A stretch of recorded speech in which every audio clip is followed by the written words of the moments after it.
corrupt. Yung mga congressman na yan na nag-hearing, anong sinasabi nila? Pagkatapos, pag na-off na ang mic, pag wala ng media, pasensya na kayo ha. Kailangan kasi namin ng pera. Mag-eleksyon na kasi.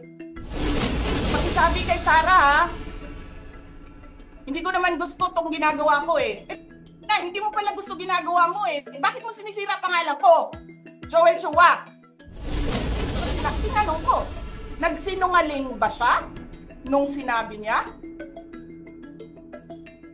And then he said outright, yes.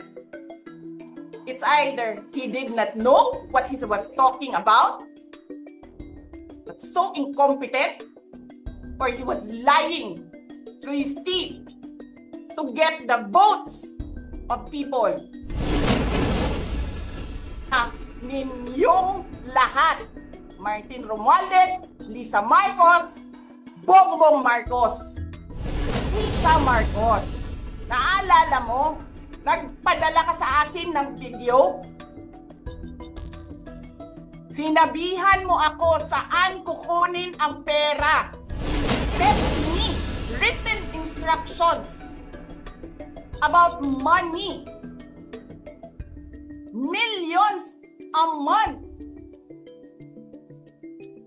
Anong nakalagay doon sa envelope?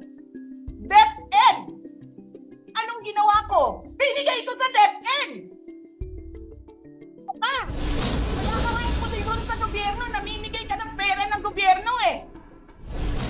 Sasabihin nyo sa mga tao, nakaw yan, confidential funds yan. Niwala nga kayong isang proof na confidential funds yan. Naniwala lang kayo sa isang babae na ang pangalan ay Gloria Mercado na nagsabing confidential funds yan, na hindi nyo nga nilabas, na wala pang confidential funds, meron ng white envelope. Kasi 2022 pa lang,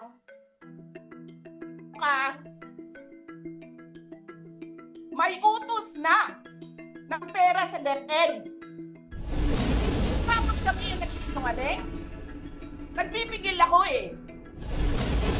Tapos ganyan ang gagawin ninyo sa amin dahil hindi kami sumusunod sa inyo.